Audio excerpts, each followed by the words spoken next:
गरीब की दुर्गा भक्ति। जय अम्बे गौरी मैया, जय श्यामा गौरी, तुमको निश दिन ध्यावत हरि ब्रह्मा शिव जी। ओम जय अम्बे गौरी। अरे भोला, रुक बेटा, ले ये माता रानी का प्रसाद खा के जा। ले हाथ आगे कर। ओहो माँ, पहले ही देर हो रही है, लाओ जल्दी। जल्दी का काम शैतान का होता है बेटा, आराम से जा। आराम से तो बस आप ही रह सकती हो माँ जी, ये आराम से बैठ गए तो घर कैसे चलेगा। जाओ जी, जल्दी जाओ आप। माँ जी के पास तो कोई काम है नहीं, सारा दिन माता रानी के सामने घंटी बजाने के सिवाय। भोला अपने खेत के लिए निकल जाता है। ना तो उसने मीना को उसके व्यवहार के लिए टोका और ना ही मंगला उसे कुछ कह सकी। दरअसल मंगला की बहू मीना बहुत ही तेज तर्रार थी, साथ ही लालची और मतलबी भी। वो मंगला से कभी भी सीधे मुंह बात नहीं करती थी। भोला भी उसी के रंग में रंग चुका था। दूसरी तरफ मंगला सारा दिन बस माँ दुर्गा की भक्ति में ही लीन रहती थी। उसे दुनियादारी से कोई मतलब ही नहीं था। ना उसे मीना से कोई उम्मीद थी और ना ही भोला से। उसे तो बस अपनी माता रानी का साथ ही चाहिए था जो उसके पास था। माते, ये मंगला आपकी परम भक्त है, लेकिन इसकी ये बहू इसे कितना प्रताड़ित करती है। ना तो उसे ठीक से खाने को देती है और ना ही पहनने को। इसका बेटा भी इसकी परवाह नहीं करता। माते, आपको नहीं लगता कि मंगला को आपकी मदद की आवश्यकता है? शेरा, आवश्यकता तो हर मनुष्य को हर समय होती है, लेकिन उसे पूरा कैसे करना है ये तो मनुष्य के अपने हाथ में ही होता है। विधि के विधान में सभी का भाग्य लिखित है। थोड़ा धीरज रखो। जैसे मंगला के मन में माँ दुर्गा बसी हुई थी, ठीक वैसे ही माँ दुर्गा भी मंगला से बहुत प्रेम करती थी। लेकिन फिर भी अभी मंगला को बहुत कुछ सहना था। मीना बेटी, कल से नवरात्रे शुरू हो रहे हैं, तो माता रानी की पूजा का सामान चाहिए था और मेरे व्रत भी होंगे तो। माँ जी देखिए, आपको व्रत रखने हैं तो शौक से रखिए, लेकिन एक बात साफ साफ सुन लीजिए, आपके लिए फल मेवा और ये पूजा का इतना महंगा सामान लाने के लिए पैसे नहीं है हमारे पास। सब कुछ तो आपके सामने ही है, पता नहीं फिर भी आपको कुछ दिखता क्यों नहीं। ले देखिए, एक खेती तो है हमारे पास, बड़ी मुश्किल से इस बार चने की फसल कुछ ठीक ठाक हुई है, वो भी अभी पूरी तरह से तैयार नहीं है। अब आप ही बताइए कि पहले घर के जरूरी खर्च देखें या आपके ये सब नाटक। इतना कहकर मीना वहां से चली गई। मंगला ने बड़ी उम्मीद भरी नजरों से भोला की तरफ देखा, लेकिन भोला ने भी उसकी उम्मीदों को पल भर में तोड़ दिया। माँ, मीना ठीक ही तो कह रही है। वैसे भी तुम्हारा हर दिन तो माता रानी के नाम से ही शुरू होता है और उन्हीं के नाम के साथ खत्म भी होता है, तो फिर ये नवरात्रि पर व्रत रखने से क्या खास हो जाएगा? खामखा तुम्हारी तबीयत बिगड़ जाएगी और फिर डॉक्टर की फीस और दवाइयों पर फालतू खर्च, ये सब बड़ा भारी पड़ जाएगा माँ। मंगला फिर कुछ न कह सकी, लेकिन वो उदास जरूर थी। उसने तो सोचा था कि इस नवरात्रि पर वो माता रानी का नया मंदिर बनवाएगी, लेकिन यहाँ तो पूजा का सामान ही नहीं आ पा रहा था। वो उदास होकर माता रानी के सामने गई और हाथ जोड़कर बोली, माँ, मेरे बच्चों को क्षमा करना, ये नादान है, पर मैं जानती हूँ कि आप अपने इस भक्त की मदद जरूर करेंगी। इतना कहकर मंगला रोने लगी। दूसरी तरफ मीना के दिमाग में नई खिचड़ी पकने लगी थी। सुनो जी, मैं क्या बोल रही थी, अपने खेत की फसल बस तैयार ही होने वाली है, तो किसी को तो उसकी रखवाली करनी ही होगी। हाँ, तो मैं रहता तो हूँ सारा दिन खेत में। देखा, भूल गए ना, कल हम दोनों को मेरे मायके चलना है पूरे 1 हफ्ते के लिए। मेरे इकलौते भाई की शादी है, तो जब आप यहाँ नहीं रहेंगे तो खेत का ख्याल कौन रखेगा? हाँ, ये तो मुश्किल हो गई। ऐसा करते हैं, तुम अकेली चली जाओ शादी में, मैं रुक जाता हूँ यहीं। अरे ना ना, आप नहीं चलोगे तो अच्छा लगेगा क्या? और वैसे भी मैंने शादी के लिए सारी तैयारियां कर ली हैं। आपके लिए और अपने लिए नए कपड़े भी खरीद लिए हैं। ये देखिए, शादी की हर रस्म के लिए अलग अलग कपड़े खरीदे हैं मैंने। तो शादी में तो जाना ही है हम दोनों को। तो फिर खेत खेत को कौन देखेगा? माँ जी है ना, वो रखवाली कर लेंगी खेत की। माँ? लेकिन वो कैसे? वो सारा दिन खेत पर करेंगी क्या? वही जो यहाँ घर पर करती हैं। खेत के कोने में जो एक छप्पर है, वही सारा इंतजाम कर देंगे। उनकी माता रानी की मूर्ति भी ले जाकर रख देंगे वहीं पर। वैसे भी माँ जी के नवरात्रि के व्रत चल रहे हैं, तो उनके खाने पीने की चिंता तो है नहीं। जैसे यहाँ रहने वाली थी, वैसे ही वहाँ रह लेंगी। साथ में खेत की रखवाली भी हो जाएगी। लेकिन क्या क्या ये ठीक रहेगा? बिल्कुल ठीक रहेगा जी।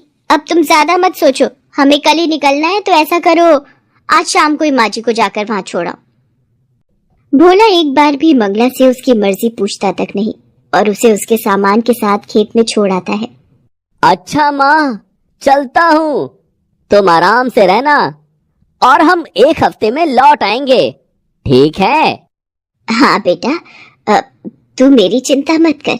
जा, आराम से जाना और बहू का भी ख्याल रखना।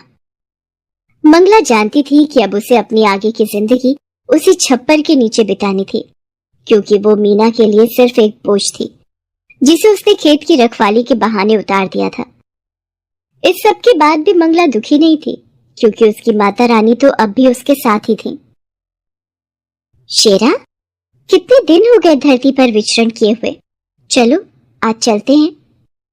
माँ दुर्गा की बात मानकर उनका शेर अपना रूप बदलकर एक बालक का रूप धारण कर लेता है और माँ दुर्गा स्वयं उसकी माता का स्वरूप लेकर धरती पर आती है। वो शेरा के साथ मंगला के गांव में ही आती हैं। चलते चलते वे दोनों भोला के खेत के पास रुकते हैं, जहां मंगला अपने छप्पर के नीचे माँ दुर्गा की भक्ति में लीन थी। माते, ये तो मंगला है। इतनी तेज धूप में ये यहाँ क्या कर रही है? हाँ शेरा, ये मंगला ही है। इसे इसके बेटे बहू ने यहाँ बेसहारा छोड़ दिया है। ओह, ये तो बिल्कुल अच्छा नहीं किया उन्होंने। माते, अब तो आपको इसकी मदद करनी ही चाहिए। माँ दुर्गा मुस्कुराकर शेरा की तरफ देखती हैं और फिर उसे अपने साथ चलने का इशारा करती हैं। वे दोनों सीधे मंगला के पास पहुंचते हैं। फिर माँ दुर्गा मंगला से कहती हैं, माता जी प्रणाम। मेरा नाम दुर्गा है और ये मेरा बेटा है। इसे बहुत भूख लगी है। हमारा घर यहाँ से काफी दूर है। पहुँचते पहुँचते शाम हो जाएगी। अगर आपकी आज्ञा हो तो क्या हम आपके खेत से कुछ चने ले सकते हैं? बस मेरे बच्चे का पेट भर जाए, इतने ही लेंगे। आपकी बड़ी कृपा होगी। नहीं, तुम नहीं ले सकते। क्या कहा? हम नहीं ले सकते?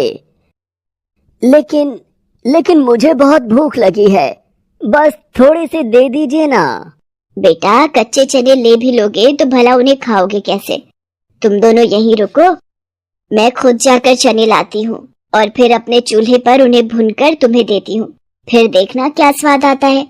मंगला उन दोनों को वहीं बिठाकर खुद चने लेने के लिए खेत में चली जाती है और अपनी झोली में ढेर सारे चने लेकर वापस लौटती है। आप रहने दीजिए, अब इन्हें भूनिए मत। मेरा बेटा ऐसे ही खा लेगा। कमाल करती हो बेटी, ऐसे कैसे खा लेगा कच्चे चने? मैंने कहा ना, तुम बस कुछ देर रुको। बेटी, मुझ बुढ़िया के पास और तो कुछ है नहीं। बस जो कर सकती हूँ वो तो करने दो, मुझे अच्छा लगेगा। वैसे भी माता रानी के नवरात्रे चल रहे हैं और पता नहीं मैं कंजक पूजन कर भी पाऊंगी या नहीं। इस प्यारे से बच्चे और तुम्हें चने खिलाकर ही संतोष लेने दो मुझे। इसके बाद मंगला बड़े ही प्यार से अपने चूल्हे पर उन चनों को खूब अच्छे से भूनती है और फिर माँ दुर्गा और शेरा को खिलाती है। इसके बाद, धन्यवाद माता जी, आपके चनों का स्वाद मैं कभी नहीं भूलूंगी। इसके साथ ही माँ दुर्गा शेरा के साथ वहां से जाने लगती हैं। तभी शेरा उनसे कहता है, माता, मैं जानता हूँ कि ये सब मंगला की एक परीक्षा थी और जहाँ तक मैं समझता हूँ मंगला इस परीक्षा में खरी भी उतरी है। तो क्या उसे कोई इनाम नहीं मिलना चाहिए? माँ दुर्गा एक बार फिर शेरा की तरफ देखकर मुस्कुराती हैं और फिर वो मंगला की तरफ अपना हाथ उठाती हैं। उनके आशीर्वाद से निकले प्रकाश से मंगला पूरी की पूरी सोने की बन जाती है। हालांकि वो एक मूर्ति नहीं थी, लेकिन अब सोने की एक चलती फिरती इंसान थी। और सबसे खास बात तो ये थी कि खुद मंगला को इस बात का एहसास नहीं था। इसके बाद मंगला को जिस किसी ने भी देखा वो अचंभे में पड़ गया। अब तो सारा गांव ही मंगला को अपने साथ रखने को तैयार था, यहाँ तक कि मीना भी। माँ जी, चलिए घर चलिए हमारे साथ। अब आपको यहाँ रहने की कोई जरूरत नहीं। मैं आपकी खूब सेवा करूंगी। नहीं बहू, तुम्हें परेशान होने की जरूरत नहीं है। अब तो पूरा गांव मुझे रखने को तैयार है। अरे ऐसे कैसे? आप किसी के भी साथ चली जाएंगी? माँ जी, हम आपके सगे हैं, हमसे ज्यादा प्यार आपको कौन करेगा भला? और वैसे भी माँ जी, सबको आपसे बस सोना चाहिए, आपकी तो यहाँ किसी को नहीं पड़ी। हाँ बहू, तुम्हारी ये बात तो बिल्कुल सच है। इसीलिए मैंने तय किया है कि मैं किसी के साथ नहीं जाऊंगी, अपनी माता रानी के साथ यहीं रहूंगी हमेशा। नहीं माँ जी, मैंने कहा ना, आप मेरे साथ चलिए, अपने घर चलिए। हम आपके लिए माता रानी का बहुत बड़ा मंदिर बनवा कर देंगे। आप सारा दिन माता रानी की पूजा करना और अब से हर नवरात्रि हम माता रानी के नाम से जागरण भी करवाएंगे। नहीं बहू, अब इस सब की जरूरत नहीं है। इतना कहकर मंगला माता रानी के चरणों में अपना सिर रखती है और अगले ही क्षण वो अपने प्राण त्याग देती है। ऐसा लग रहा था मानो उसने माता रानी के चरणों में ही मोक्ष को प्राप्त कर लिया था। मंगला को जो चाहिए था वो उसे मिल गया था, लेकिन मीना को नहीं, क्योंकि ना तो अब मंगला सोने की थी और ना ही मीना के किसी काम की। Please subscribe this channel.